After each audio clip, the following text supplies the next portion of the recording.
Die Grenzwacht hielt im Osten, dem Feinde lange stand.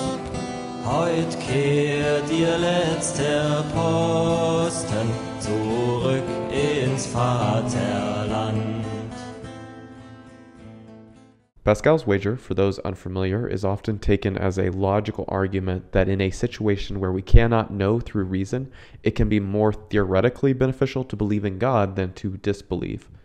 This is, however, a bit of a common misunderstanding regarding the intent of Pascal's writing on this subject.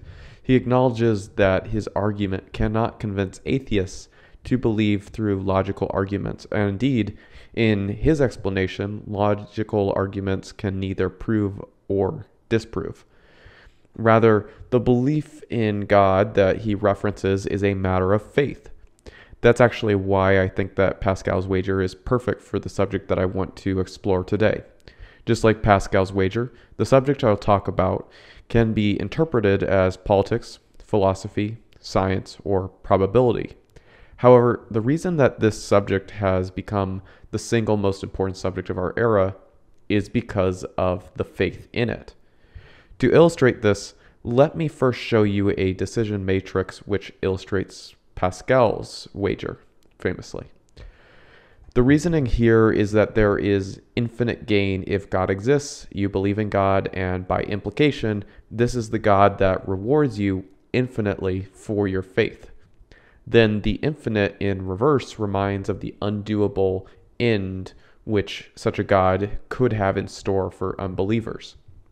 Meanwhile, if there is no God, or otherwise there is no afterlife, then our finite existence would be only a minor loss to believe in a false God, while disbelief and the life that might be generated from that disbelief would only be a finite gain within this finite life. There are, of course, many counter-arguments that people make, but the most important point is recognizing that this is a subject outside of our understanding and is a matter of faith. Perhaps we might be inclined one way or another by perceived benefits, but faith simply is there or it isn't. I think, though, our subject can have some greater evaluation. It's certainly not at all outside of human understanding, as you can readily interact with the evidence one way or another. But you can come from a mindset in which you must have faith. So, as many of you might have expected, yes, we're talking about race in this video. And specifically, we're talking about Europeans. Why just a concentration on Europeans? Well, that should be the same question as whether other races exist, but in our time, it isn't actually treated that way. Really, the question is whether there is a biological reason for Europeans to care about perpetuating our own or not. If you are on the fence regarding this, let's just consider the wagers that would be implied in a couple different ways. Also, to be clear, I've highlighted belief or disbelief on this decision matrix to imply what would happen if this belief or disbelief were the norm for Western countries to the point that policies would have reflected these wills. And this might especially mean that the elite would actually believe this and would enact policies that would coincide with these beliefs. First, a possibility that I believe you should at least consider. If European people are biologically distinct and thereby form these Western countries, then this would mean that innocent people have been victimized based on their race using a false set of beliefs. But it is possible to rectify the harm done by advocating for Western people and their preservation as a distinct set of ethnicities. Then what if the biological distinctions are still very real, but there is significant disbelief in this reality? Well then, innocent people have been victimized based on their race over a false set of beliefs. The spread of this false narrative makes you guilty of this victimization, and the erasure of these once great civilizations you enjoyed are further enabled by your own disbelief. Now let's consider the other side. What would have happened if there had been maintained a belief in Europeans as being biologically distinct, but in actuality, it was just your lying eyes? The distinctions are actually exclusively external. Well, if that's the case, then there would be an inclination to maintain pre-existing separations. European people would continue as an externally recognizable group, though they would not actually be internally distinct. Even if the destruction of an externally different group were to happen, then this would only remove external differences. As races would not differ internally here, then this destruction would not ultimately remove internal characteristics that could not be perpetuated by others. In short, no culture really matters. It can all be changed. Everyone can perpetuate everyone else's culture because really we're just looking at externalities. Finally, let's get to where many believe we are now and look at the wager involved. We disbelieve in Europeans being biologically distinct. In this case, large racial changes to territories do not matter beyond this external change, this external loss. The countries we enjoy can perpetuate without the external continuity of the people whose ancestors formed these countries then. However, you got to note that for this narrative driving this change to be true, then other races didn't actually exist. Without races being distinct, the destruction of these other non-existent races also never mattered. And so, it's an internal contradiction. There's no reason to have this guilt. Now, I've taken these wagers and I've shortened them to the summaries that you can see on the screen now. Looking over them, you might feel that I have a moral stance in one particular direction. Indeed, my channel is right here for you to watch, so my stance is not a secret at all. However, look over just these wagers carefully. Consider what might or might not be lost here in each situation. Judge for yourself, and please, if you think that I have bias, then I would say that I have certainly considered both possible racial realities in that I wrote this in the first place. And I think you should do the same for yourself, to be fair. For your sake, I have also attached a blank version of this decision matrix, which you can download, and I think it would be wonderful for you to fill in one thing that you believe would be the result for each of these scenarios. Tell me the most positive results possible. Let me know what you honestly believe can be gained. Tell me what can be won, and be as honest as you can what could be lost if you're wrong. For now, though, here's what would be the final result in the wager I've laid out. In this case, I've used the language of effectively to remind that we might not be talking about infinite concepts, but we are talking about a subject that is as close to infinite as anything that we have access to. Buildings crumble eventually. We have literature of only so old. Some of it's burned, some of it never existed. And there is a prehistory before even these written records. But if these biological distinctions are passed on, like most would assert until we're discussing humans, then there is a direct connection which depends on an ancestry stretching back further than these oldest buildings, further than anything else we have, stretching out into a future so far ahead that time is outside of our comprehension. Then in contrast, if these biological distinctions don't actually matter, if that's the case, then what is to be gained from disbelieving in race?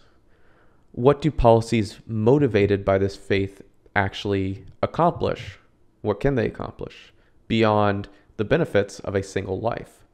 What is the moral value that you can ascribe to the demographic changes done to these countries if European people are not unique due to our ancestry?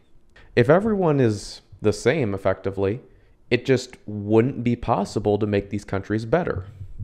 only, in your words, equal. Something may be possible only if all races were totally interchangeable and erasable. I do know, though, that this is not actually the case. This isn't how many who deny racial differences actually think about race.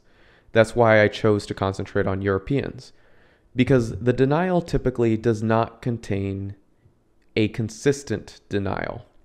Admitting European existence as unique, admitting that we have interests and should help ourselves, that's the actual taboo, not the existence of just race itself. That's why we go around helping this race or that race, giving them advantages on the basis of them being a disadvantaged race in their own words. This is also why a good response when someone makes a certain statement denying European existence is to simply respond that you would never deny the existence of another race. And in truth, they don't. Still, though, I want you to try as hard as possible. Write down the possible results in all scenarios of the decision matrix. It's your moral decision and your moral responsibility, actually. However, I do have one more for you, using the same matrix. You'll note that the first one I showed was on a societal level. It's also realistic to say that a societal influence can change what is to be gained with your individually stated beliefs. When the institutions make it clear which beliefs you're supposed to have and which one you can't have, then where do you think the benefits are currently? Which set of beliefs get you these benefits, including career advancement? And which set of beliefs will get you punished? You do have some important moral wagers to make, though, yourself, don't you? Just because Billy got paid to jump off a bridge doesn't mean that you need to jump off a bridge too, or force people related to you, like your children, to jump off a bridge as well. So here's an individual decision matrix. As you see, I've just swapped out the policies based on belief with your dating decision. So first, if European people are distinct and you decide to date within race, then A distinct people are perpetuated with all of their unique biologically based attributes. This decision affects future generations. Meanwhile, if this distinctiveness is still biological reality and you decide not to date within race, A distinct people are not perpetuated. The children finding themselves unlike their parents both externally and internally, attributes being a product of their genes. This decision would then affect future generations.